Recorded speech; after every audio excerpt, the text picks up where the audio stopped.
Hello, guys, and welcome back to a brand new episode of My Enraged Rants. Although this one's going to be less of a rant and more of a review, in the fact that I've started to watch Percy Jackson and the Olympians, which is the brand new Disney Plus show that has just come out today. I gotta say, I went into it with very, very low expectations. I was a really big fan of the books when I was younger. I think the books were really good, although I say the books, I only read two and a half of them. I think I got halfway through Titan's Curse and got distracted with something else and just never really picked it back up. But I did really, really enjoy the first two, The Lightning Thief and Sea of Monsters, I think the second one was called. So I do have a love for Percy Jackson, or I did when I was younger. I haven't actually engaged in it much in the sort of in recent years. But I remember the films that came out in the early 2010s to be not great. And I think the problem is that they depicted characters as being far older than they actually were. Um it always just kind of struck me as a little bit weird that they genuinely looked like adults playing kids. It's not like they were playing like late teens. It's like they were playing basically almost like pubescent kids. So yeah. It was a little bit of an interesting time with the movies. So yeah, I thought I would check out the TV show, and I gotta say, pleasantly surprised. Not what I was expecting, and also I think that the TV medium is gonna really help flesh these stories out and make sure that it gets adapted properly, because trying to adapt like a 300-400 page book into a film is difficult because stuff needs to get cut, but putting it into an 8-part series allows you to expand that a lot more. And I think that's why there's a lot of discussion around the Harry Potter sort of TV remake. And as much as like I don't think it needs a remake, I think it'll be interesting to see whether they're able to they might do 7 seasons, and they might do a book per season, and I think that would actually be quite interesting to watch. I don't know. That's the thing. I don't really want a new Harry Potter thing, and there's a lot of negativity around that franchise at the moment, which is kind of a bit toxic to touch. So yeah, anyway, back to Percy Jackson. So I went into this very, very low expectations. Came out very optimistic that this season is going to be actually very entertaining. The first 2 episodes are out. I will preface this with I've only watched 1 episode. If this seems to do well on YouTube, I might come back for the second part, but I'm just testing things out, seeing how things go. But I'll be watching it regardless.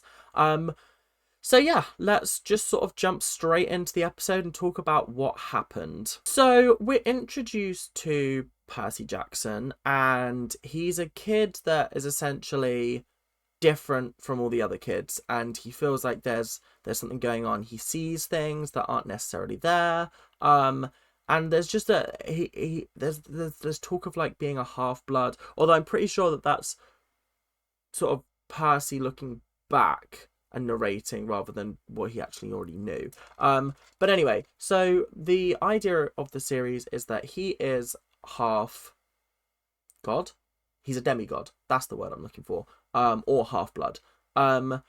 Which again is a weird link to Harry Potter, because every time they kept saying that, I was like, the Half-Blood Prince. But yeah, anyway, moving on. So it was actually very, very interesting. I think Percy is actually a very likable character in the books, and he comes across as very, very likable here as well, which I thought was really, really nice. This lighting is mad harsh. Let me just turn that down. Whew. I feel like all my wrinkles are being exposed. That was a bit crazy. That was. So yeah. So essentially, there's a lot of It's tough when you're. I think that the actor playing Percy is 14, and I think they're meant to be like 12, maybe. I don't know. I don't think they mentioned an age or anything. but they're young and they look young, and so it works in the fantasy of these kids are actually kids, and it works really, really well. The acting in this episode, very, very impressed. I gotta say, I really wasn't expecting it to be as good as it was. Sometimes kids acting can be a bit cringe and a bit like phoned in, because obviously they're kids. They haven't had the kind of experience that adult actors have.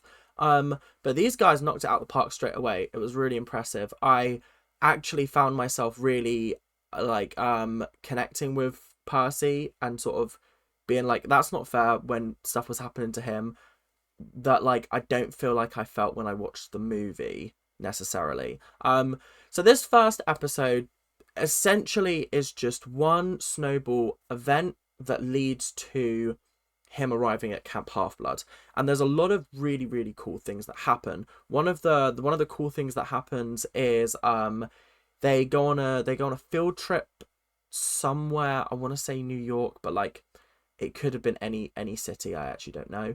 And this random girl is just picking on him for whatever reason, and he just goes up, and then she flies into the fountain when he like goes like that.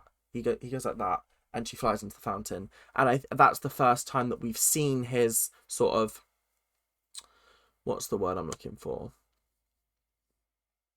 His powers manifesting, I guess. Anyway, so that was quite cool. And then after that, this woman called Mrs. Dodd turned out to be an ethereal being. I don't know. Like I said, I feel like one of the problems with the Percy Jackson books is I felt like I had to do a whole master's in Greek mythology in order to understand the references and all of that. Like, it was sometimes hard to follow and hard to picture because I wasn't quite sure what I was meant to be picturing. Because like I'm not great with Greek mythology. Like, I know enough to get by, but when you're like mentioning all these beings, I don't really know. So it's nice to see that they're depicting them on screen. I'll be honest, I can't remember what Mrs. Dodd turned into. It looked like almost like a griffin-y thing.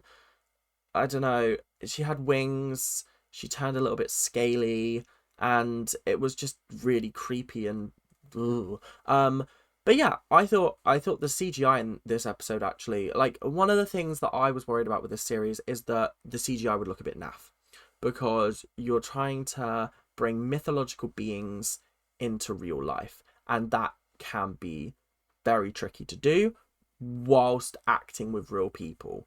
So they did manage to sort of strike that balance quite well, in the fact that it felt realistic, but it didn't look bad in that sense. So yeah, so the whole incident ended up with what's his face? Percy, literally the main character of the show. It's literally in the title. Oh my goodness. Percy being expelled from school, and his friend Grover didn't back him up and actually lied and said that he'd done it on purpose and things like that, which was very interesting. Like I said, it's been a long time since I've like engaged with the story of Percy Jackson, I guess. So I was like, what's going on? And also I was like, when he first sat down and introduced himself as Grover, I was like, is this the goat guy, the centaur-y thing? I know it's not a centaur. I will get to that in a little bit, but that was my first sort of initial reaction. But anyway, like I said, we'll get into that later. So he comes home, he sees his mom, and his like stepdad, I guess. I don't know. Like, whoever his mum's living with, and she says that she's taking him on a trip. And they go up to a cabin in the middle of the woods, and that's where she tells him, look, you're half god. And I gotta say, this scene was actually very entertaining, but it was also written very well at the same time. Like, there was a moment where she went you're I can't remember what she said. She said something like, "Oh, your dad's a god," and he goes, "God, like Jesus?" And it just really tickled me. It actually just made me chuckle a little bit. Um, but I thought it was an interesting way to handle that conversation because it felt rushed in universe, but it didn't feel rushed for us watching at home, or that's how I felt at least. So I feel like the pacing of this show is mwah, it's exquisite, it's incredible because this whole first episode was essentially like the first 15 minutes of the movie, not even that. So they really took their time to craft these characters, really make you feel for both Percy and his mum. And then Grover turns up with goat legs, and that's where he reveals that he's a satyr. I'm gonna be butchering these pronunciations if I do this as a series, so just bear with on this, please. So yeah, it was quite cool to see Grover turn up, and then he was like, "Oh, I'm actually 24," and I was like, "That's a bit sus. That's not great. 24 and you're hanging out in a middle school."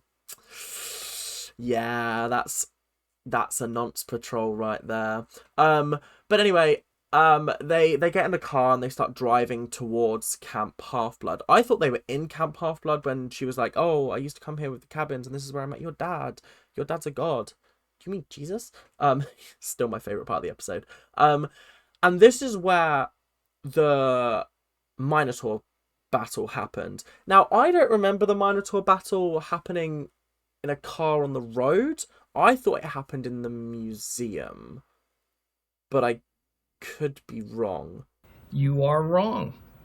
I distinctly remember a battle in a museum at the start of the book, but I also could be chatting absolute and utter rubbish. So I don't know. Like I said, long time ago since I read them. Um, I think actually it'll be interesting maybe to go back and read the book once I've watched the show to just sort of like refresh myself. I kind of want the show to surprise me like it has been so far. Sort of like, "Oh, I remember that bit. I remember that bit." The bits that I remember from the first book are, I think they go to hell at some point, or the underworld, and I don't think they fight Hades, but they meet him. There's also a casino section that I distinctly remember. Um, that's about it. That's about all I remember.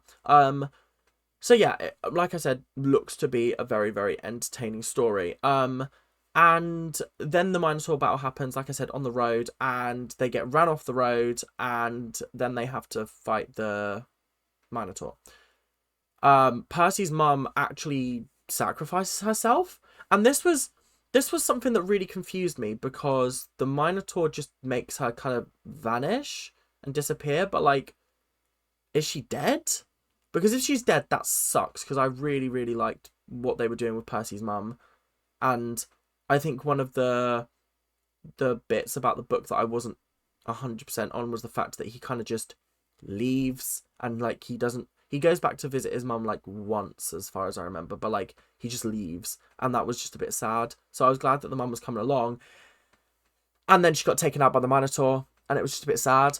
But then Percy Jackson, Mr. Lightning Thief, managed to absolutely decimate the Minotaur.